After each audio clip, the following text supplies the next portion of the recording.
Goodbye, New York, London, LA, Paris, Tokyo, Beijing, Sydney. If the world falls into chaos, those sought-after cities are the last place you'd want to be. During World War II, even Buckingham Palace was bombed 9 times, so no place is really safe, not even if you're royalty, which is why the rich would board their private jets and fly straight out of the big city. But where would they go?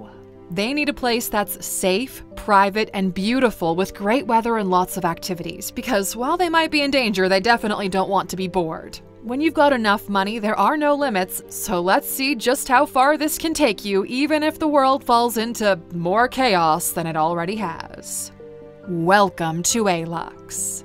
Well, the first place the rich are heading is to their super yachts. If you're looking for privacy, beautiful scenery, and fun things to do, then a super yacht is the way to go. You can get everything you would find on land and then some. Luxurious cabins, multiple decks, swimming pools, jacuzzis, helipads, fine dining, restaurants, underwater lounges, and more. Being on a super yacht in the middle of the Caribbean or Croatia or Turkey makes you feel like you're living on vacation.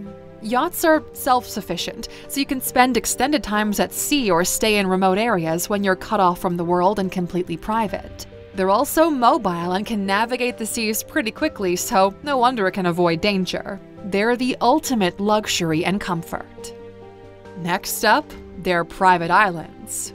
During the pandemic, private jet bookings went up by 23%. But if all countries had travel restrictions, where were they going? Well, to each other's private islands, it seems. Pamela Anderson, David Copperfield, Richard Branson, Michael Bloomberg, Mel Gibson, Shakira, Leonardo DiCaprio, they all own private islands, and that's just the short list. Like yachts, private islands are self-sufficient. They offer a lot of privacy and seclusion, and they're away from the craziness of big cities. While they're private and remote, they still have access to transport, and of course, it's a stunning place to be. We're talking beachfront access, private swimming pools in each room, a spa and wellness facility, mountains for walking and hiking, beautiful sunsets and sunrises, waterfront dining and bars, and exclusive access to some pretty neat wildlife. Some of the more popular places for these islands are the Bahamas, islands off the coast of Zanzibar, the Caribbean, and the Mediterranean. Next up, if they don't have their own private island or super yacht, well, they're headed to the countryside, packing their bags and going to their second home. Now, this one might not be as remote as the first two, but the bigger properties and more private locations give the rich more room to play with safety and security features. We're talking luxury underground bunkers, 360-degree views of the home, renewable energy sources, fresh water sources, and sustainable agriculture, so they're never going to run out of supplies. Some popular countryside areas would be the Swiss Alps. In this case, Switzerland's political neutrality and well-prepared civil defense measures are ideal. There's also the Norwegian fjords, which are remote and offer stunning natural beauty. There's the Rocky Mountains in Montana, the Appalachian Mountains in West Virginia, and across the pond in the UK, there's the Scottish Highlands and St. George's Hill. Then there's the Turks and Caicos. Swapping mountains for oceans is no problem when you're heading to the Turks. Turks and Caicos is a British overseas archipelago in the Caribbean, and it's not just a sought-after destination for the summer holidays. It would be an ideal place to bunker down, too. Firstly, there are enough luxurious villas for all the super rich to get one. Most of the villas are on the beachfront and fully equipped with supplies and staff. For what you get, the $3,000 to $9,000 a night price tag is pretty reasonable. It's got a stable political environment, access to natural resources, and some of the islands in the archipelago are even more remote. The south of France. Number 5 on our list is the south of France and the French Riviera. Now, this one might seem a little bit strange. France is a strong political power, and they're best friends with the US, Germany, Italy, and the UK, countries usually at the forefront of conflict. But this also makes France safe and protected, and the appeal of the south of France is undeniable even during conflict times. The French Riviera is situated along the Mediterranean coast, which is far from traditional areas of conflict. The winter climate is mild and the summer climate is warm. And there's French castles. There's loads of them in the south of France, and they're entire estates, so they're completely private and cut out from everyone else.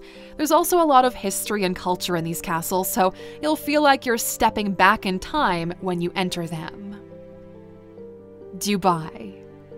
We're flying all the way to Dubai for number 6. Now, while it's still a major international city and business hub, it also has a history of political neutrality, so it's much safer than other international cities. Dubai also has the business and economic opportunities the rich could want. The economy is thriving and it's famous for its luxury lifestyle. There are high-end hotels, resorts, and residences, world-class healthcare facilities, cultural diversity, and if Shop Till You Drop was a destination, well, this would be Dubai. The Azores. Ultra gorgeous scenery, perfect weather, and even though it's popular with tourists, it's never packed full of people. The Azores are a group of islands, with the largest being São Miguel Island. The area is known for its natural beauty like volcanic craters, lush green hills, pristine lakes, and once-in-a-lifetime sunsets. There's an edginess and a roughness to the island that makes it feel more like an adventure. It's private and secluded, with a great climate all year round, and there's access to fresh water sources and fertile soil so you can grow your own resources. Luxury villas are in ample supply, so you can even get more privacy on the quiet island. Next up is Bermuda. Now, like Turks and Caicos, Bermuda is an overseas territory of the United Kingdom, which offers it some extra protection. And it's in the North Atlantic Ocean, which is usually safe from global conflict. But the rich don't want just safety, security, and privacy, they also want beauty. Bermuda, with its turquoise waters, pink sand beaches, vibrant coral reefs, scenic cliffs, and dramatic coastline, offer all of this in abundance. You've got mountains, ocean, and rich culture with all the activities you can think of, like golfing, sailing, hiking, and cycling. There are few places more attractive than Bermuda when it comes to hiding out during global unrest.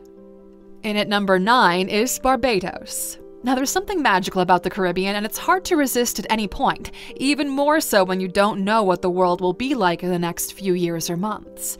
So you've got to make the most of your life, and Barbados is where the rich will do that. In fact, Alaya Villa is one of the most expensive and sought-after villas in the world, and it's in Barbados. Now, we know Barbados to be one of the most beautiful places on Earth, but did you know it also has some of the best healthcare facilities in the world? Some wealthy people even head to Barbados for medical tourism and high-quality healthcare services. It's got a mix of West African and British influences, so there's great food, an interesting culture and language, as well as historical sites and museums. New Zealand. We haven't had many countries on this list because as great as they are during peaceful times, they can be a little bit too risky during conflict-ridden times. But there is one country that separates itself from this, and it's our number 10, New Zealand. It's on top of the list for Silicon Valley billionaires. In fact, co-founder of PayPal Peter Thiel, he bought 477 acres of the country's South Island. New Zealand is everything the rich could want in a safe haven. Beautiful, safe, great healthcare, good food, and just an all-around fun and welcoming place. Necker Islands, British Virgin Islands. If you don't have your own private island, fear not, my friend, you could rent one from Sir Richard Branson. He owns Necker Island, which is a part of the British Virgin Islands. During high season, rental prices start around $100,000 to $150,000 a night, and it's got a minimum rental period of 7 days. If there's a war breaking out, you could end up spending several months there. At that price range, you know that everything has been taken care of for you. They've got a state-of-the-art security system, staff on retainer, and of course, a spa and wellness center. They're bunkers and hideaways. For some rich people, safety is their top priority, even more so than a great life. So they're willing to make some sacrifices in the name of safety. They'll give up that turquoise water and lush mountainside in the name of security, but there are still some luxuries they will not compromise on. Enter Safe Haven Farms. The maximum security compound was designed by J.C. Cole. He's got 2 farms in development, one outside Princeton and the other somewhere in the Poconos. Safe Haven Farms is said to be a network of secret, totally self-sufficient residential farm communities for millionaires guarded by Navy SEALs. There's also Rising S Company, which makes luxury-style bunkers that retail for about $9.6 million. The Aristocrat bunker comes with a private bowling alley, a swimming pool, and bullet-resistant doors. Another ultra-high-end hideaway is the Oppidum in the Czech Republic. It's thought to be the world's largest billionaire bunker and includes natural sunlight, a wine cellar, and a massive secret safe for all of your belongings. St. Moritz, Switzerland. Switzerland is known to be a neutral territory, so if things are going awry, it's a pretty good place to hide out in. There are loads of small ski towns that look straight out of a fairy tale, but one beloved by millionaires and billionaires has to be St. Moritz. World-class skiing, 5-star luxury hotels, and Michelin star restaurants are dotted throughout this town. For the millionaire who loves a warm, cozy winter atmosphere to ride out the rough days, St. Moritz is the place to be. Now we're almost at the end of our list, so at number 14, we might surprise you here because it's Iceland. Now Iceland is pretty expensive because all the food has to be imported, which could be an issue down the line, but it'll be okay for a couple of months. The best part about hunkering down in Iceland is it relies heavily on renewable energy resources. They've got geothermal and hydroelectric power. Iceland is located along the mid-Atlantic ridge, right where tectonic plates are diverging, so there's a lot of geothermal activity. They can literally pull power from the ground. Where other places might be susceptible to power cuts, Iceland's power will stay on no matter what. And of course, it's also beautiful, isolated, and has great quality healthcare. Our 15th and final place the rich might escape if World War III ever happened to be would be Bhutan. Now, truth be told, most billionaires would prefer to go to space or to live on Mars, but that's not feasible for long-term stays, at least not yet. There's no infrastructure, the environment is too harsh, and the resources are too limited. Their next best option would be Bhutan. Because, look, it is as remote as they come. The landlocked country is in the eastern Himalayas and bordered by India and Tibet. Now, the mountainous terrain and the limited road access does make it a challenging place to reach. It's full of natural beauty and rich history, and it's got a reputation as a peaceful place with no military presence. No military is going to see Bhutan as a threat, so as long as you can fly there in your helicopter and private plane, hey, you'll probably be just fine. That's it, Aluxer. Those are our 15 places the rich would escape if World War III ever happened. Now the question is, where would you go, my friend? Let us know in the comments.